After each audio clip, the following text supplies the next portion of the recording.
Pink, bubbly, and refreshing.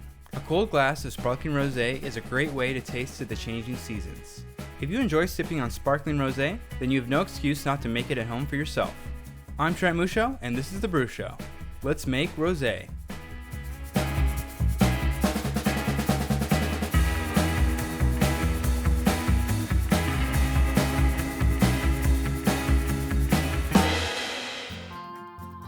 Every spring, as things start to warm up, there are a few drinks that are as refreshing and cooling as a crisp, sparkling rosé.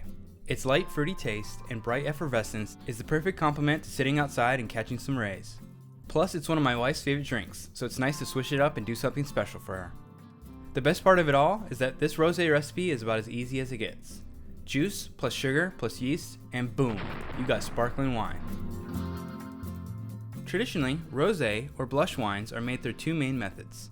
The first is by making a blend of red wine and white wine until you hit the color and flavor you're desiring. The other is by fermenting red grapes and removing the skins before they add too much color, leaving behind that perfect pink hue.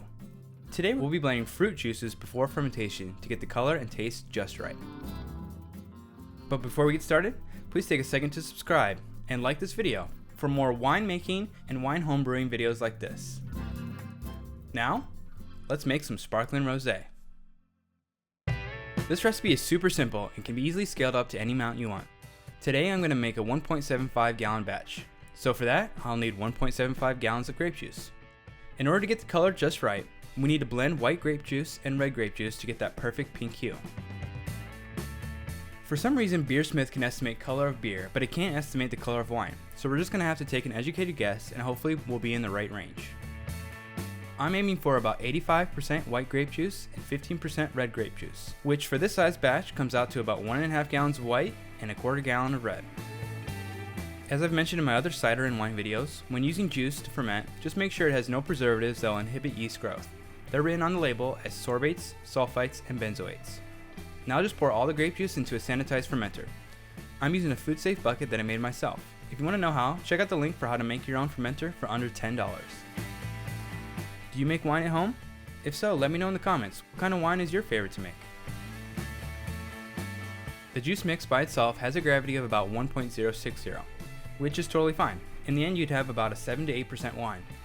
But I want to bump this up a bit since most wines are in the 10 to 15% range. So I'm going to add 1 pound of corn sugar, or dextrose, into the fermenter. You can use table sugar if that's all you have, but dextrose dissolves much easier. If you want to be super safe from infections, you can boil the sugar in some water to sanitize the sugar. But in all my batches, I've never had a problem with just putting the corn sugar in straight from the package. Give it a good stir to fully incorporate, and then took an original gravity reading and got 1.072. That's more like it. But if you want a higher percentage of wine, just add more sugar. Next, we need to add yeast nutrient to help feed the yeast and ensure we have a healthy fermentation. I'm adding 2 kinds. 2 grams of Fermaid O, or any yeast-based nutrient, and 10 grams of DAP, or Diammonium Phosphate. The juice doesn't have a lot of nutrients for the yeast, so adding these is definitely recommended. In a pinch, you can just add DAP, but I get better results when I use both types of nutrients. Lastly, it's time for the yeast. I'm adding in my favorite champagne yeast, EC1118 by Labland. Champagne yeasts are great for attenuation, to push the yeast to ferment as much sugars as possible, and to make it strong and dry. And it's perfect for sparkling wine. Now just pop the top on, give it a good shake to mix and add in oxygen, and then add an airlock, and let this baby ferment in a cool dark area for 2 weeks. Fermentation might be slow to start, but after a few days it kicks up.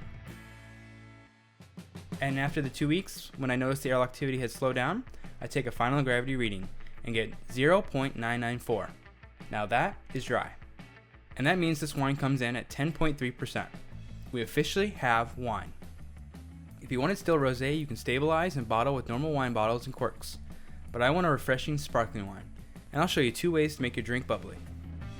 Option 1 is the easiest if you have the right equipment, a keg and a CO2 tank. It's as simple as carefully filling up a Perch keg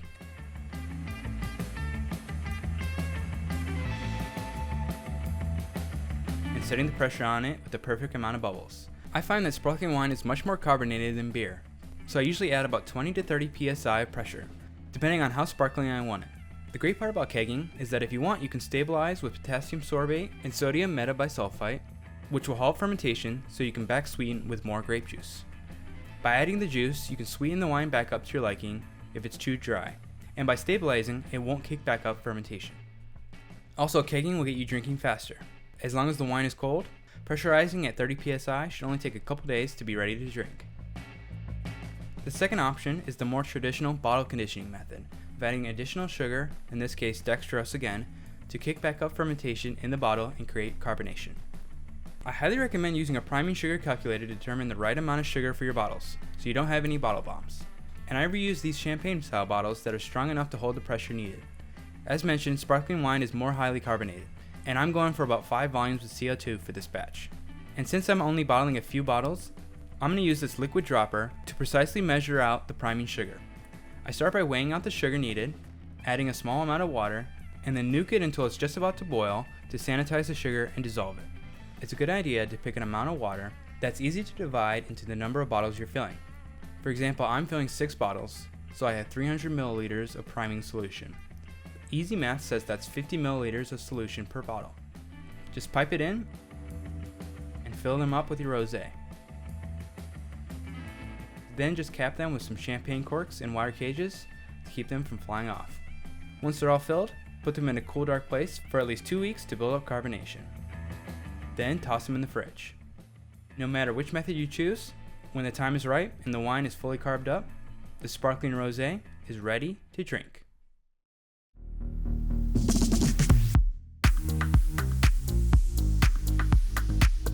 The color on this rosé is a very light pink, almost a rose gold. And it came out very clear, whether you're bottling or kegging. But if you're bottling, you might get more cloudy results, especially in the last few pours. On the aroma, I get bright notes that are reminiscent of strawberry or pear. There's also a hint of citrus on the end, almost like the smell of fresh lemon zest. And the flavor is just what I was hoping for. Bubbles that tickle the tongue and a light dry finish. You get a fruity raspberry character with the zip of citrus that is delicate and makes this very easy to drink. This sparkling rosé deserves to be served as cold as you can make it. The chill brings the crispness to the forefront to make this the perfect spring drink. The best way to make it as cold as ice is to make this rosé into a frosé, or rosé slushy, the ultimate thirst quencher. Making a frosé is super easy. I'll show you how. Take 1 bottle of your rosé, which is about 750 milliliters, 3 cups of frozen strawberries, a cup of ice, and optionally a tablespoon of sugar. Toss it all into a blender and blend it until it's mixed. You can always add more ice, fruit, or sugar to your liking. And once it's blended, pour it into a glass and enjoy. Now you can chill poolside in style. If only I had a pool. Thanks for watching, and if you haven't, hit the subscribe button to stay up to date on all that's happening on The Brew Show. Happy brewing and cheers!